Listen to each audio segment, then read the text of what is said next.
Baik, bismillahirrahmanirrahim. Assalamualaikum warahmatullahi wabarakatuh. Perkenalkan, nama saya Syifa Lutfia. Di sini saya akan menjelaskan tentang tanggung jawab dalam kelembagaan pendidikan Islam. Menurut WJS, Poe Wardah minta tanggung jawab adalah keadaan wajib menanggung segala sesuatu. Artinya, jika ada suatu hal boleh dituntut, dipersalahkan, dan diperkarakan. Tanggung jawab ini pula memiliki arti yang lebih jauh bila memakai imbuhan bertanggung jawab. Artinya, suatu sikap seseorang yang secara sadar dan berani mau mengakui apa yang dilakukan, kemudian ia berani memikul segala resikonya.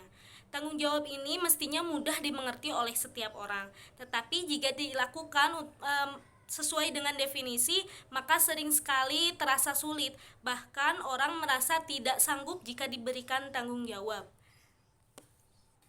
Selanjutnya, tanggung jawab orang tua. Dalam pendidikan di keluarga, orang tua merupakan pendidik utama dan pertama bagi anak-anak mereka, karena dari merekalah anak mula menerima pendidikan terdapat dalam kehidupan keluarga. Orang tua itu sangat berperan penting dalam pendidikan anak-anaknya, sejak dalam kandungan, setelah lahir hingga dewasa. Menurut Henry Nur Ali, orang tua adalah ibu dan ayah dan masing-masing mempunyai tanggung jawab yang sama dalam pendidikan anak. Menurut Zakiyah Darajat, mengemukakan bahwa orang tua adalah pembina pribadi untuk hidup anaknya. Sedangkan menurut Syafaat Habib mengatakan bahwa orang tua menempati tempat pertama dan orang tualah yang mula-mula memperkenalkan adanya Tuhan kepada anaknya, kemudian mengajarkan sholat, puasa, dan sebagainya.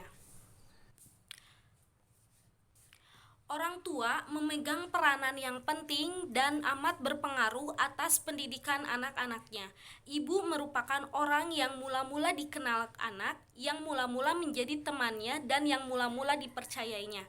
Pengaruh ayah terhadap anaknya besar pula. Ayah merupakan penolong utama, lebih-lebih bagi anak yang agak besar, baik laki-laki maupun perempuan.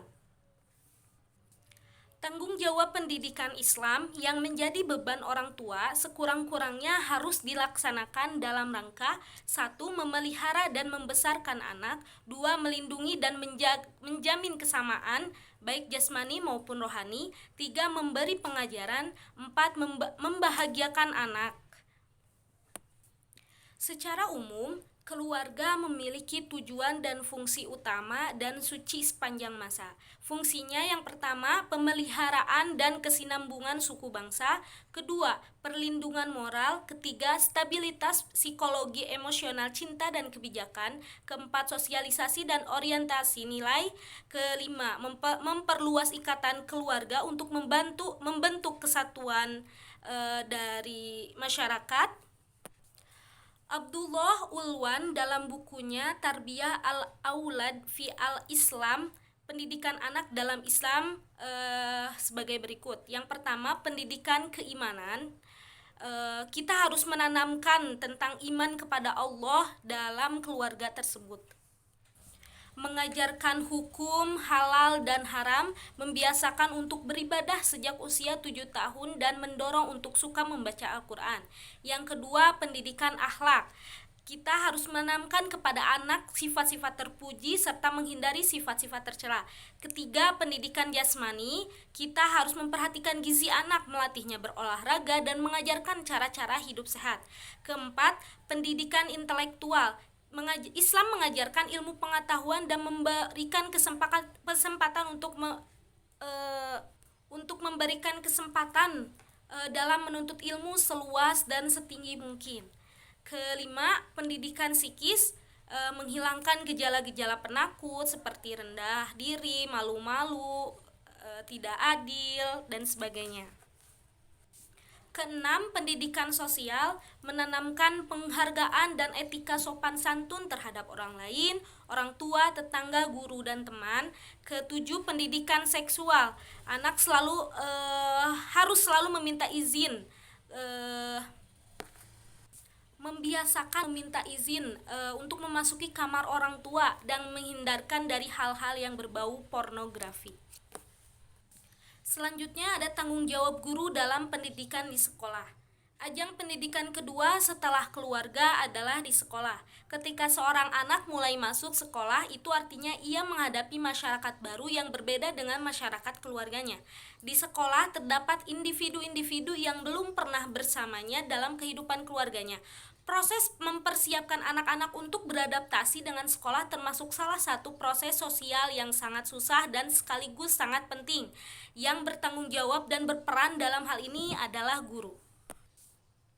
Nah, sekolah merupakan lembaga pendidikan yang diharapkan dapat mencetak manusia-manusia yang berguna, dan yang terlibat langsung dalam semua proses pembelajaran tersebut adalah guru.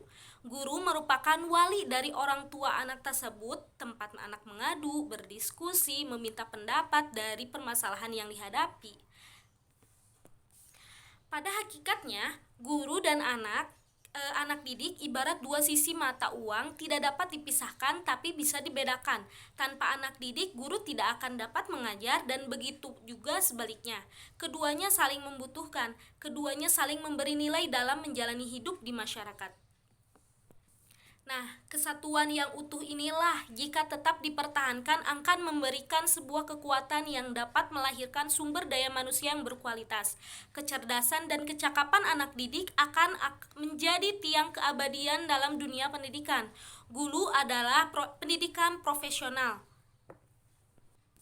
Karena secara implisit ia telah merelakan dirinya menerima dan memikul sebagian tanggung jawab pendidikan yang terpikul di pundak para orang tua. Pada saat orang tua menyerah anaknya ke sekolah, berarti pelimpahan sebagian tanggung jawab pendidikan anaknya itu kepada guru.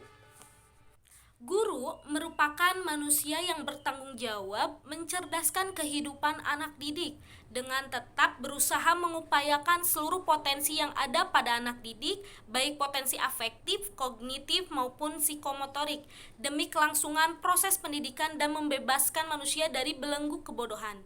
Di pundak gurulah diberikan amanah yang berat, walaupun itu adalah pekerjaan yang mulia, kehadirannya diharapkan menjadi teladan bagi peserta didiknya dan masyarakat sekitar. Karena segala perilaku seorang guru mulai dari yang kecil sampai yang besar tidak luput dari sorotan lingkungan sekolah maupun lingkungan masyarakat. Adapun di sini tugas utama guru dalam Undang-Undang RI Nomor 14 Tahun 2005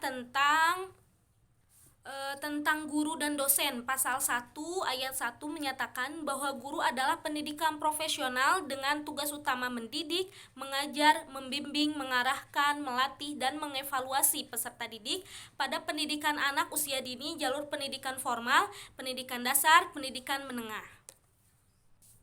Oleh sebab itu, guru dituntut mampu mengikuti dan menyikapi tuntutan perubahan zaman tersebut. Apalagi dalam dunia globalisasi sekarang ini, booming informasi tak lagi sebuah hayalan tetapi benar-benar di hadapan kita, dan bahkan bisa jadi kita sendiri menjadi objek dan sasaran dari informasi tersebut.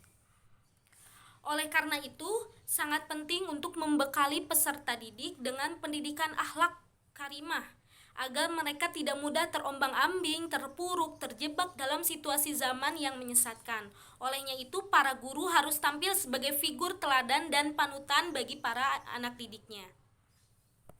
Guru sangat dituntut perannya dalam membentuk akal, membimbing, mengajarkan, dan membekali mereka materi-materi pendidikan yang memuat nilai-nilai yang dapat membentuk akhlak mulia dan perilaku sosial secara ideal. Mungkin itu yang dapat saya sampaikan. Lebih dan kurangnya mohon maaf. Wassalamualaikum warahmatullahi wabarakatuh.